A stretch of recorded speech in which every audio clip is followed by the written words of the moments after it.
सफेद संगमरमर में खड़ा एक ख्वाब, दुनिया जिसे मोहब्बत की मिसाल कहती है। लेकिन क्या आपने कभी सोचा है, जिस ताजमहल पर आज गर्व किया जाता है, वही एक दौर में गुलामी की चुप पहचान भी बन गया था। ये कहानी है उस ताज की, जो कभी बादशाह की शान था और फिर विदेशी हुकूमत की सियासत का औजार बन गया। 17वीं सदी, मुगल सल्तनत अपने शिखर पर थी।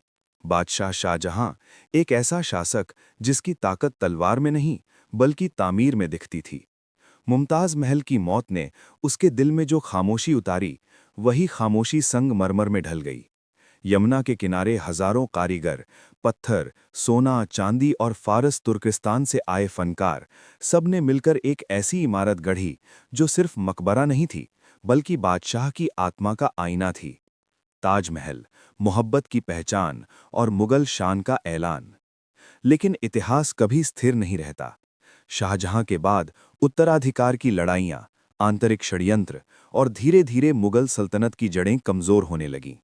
ताजमहल खड़ा रहा, लेकिन उसके पीछे की ताकत कमजोर पड़ चुकी थी। दिल्ली की गद्दी हिल रही थी और दूर समुद्र पार से एक नई ताकत भारत की ओर देख रही थी। ईस्ट इंडिया कंपनी, नाम व्यापार का, इरादे हुकूमत के।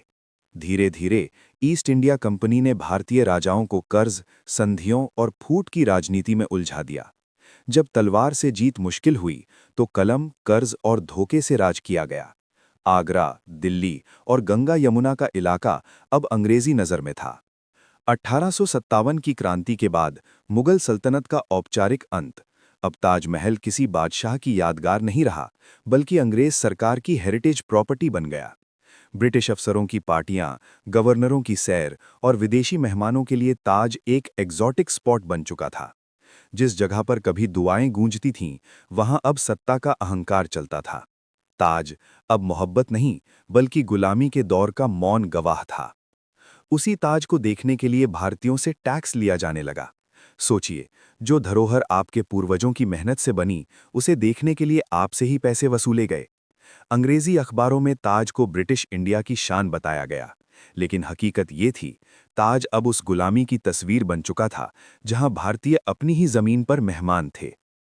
1947, लाखों कुर्बानियों के बाद भारत आजाद हुआ। ताजमहल फिर से भारत की धरोहर बना। अब वो किसी विदेशी सत्ता की पहचान नहीं, बल्कि उस इतिहास की याद है जिसने हमें सिखाया कि शान तभी तक शान है जब तक सत्ता अपने हाथ में हो। आज ताजमहल पर्यटन स्थल है, विश्व धरोहर है, लेकिन अगर आप ध्यान से देखें तो वो सिर्फ मोहब्बत की कहानी नहीं सुनाता, बल्कि ये भी कहता है, जो अपनी ताकत भूल जाता है, उसकी पहचान कोई और तय करता है। ताज आज भी खड़ा है, लेकिन अब वो याद दिलाता है कि गुलामी कैसी दिखती है और आज़ादी कितनी कीमती होती है।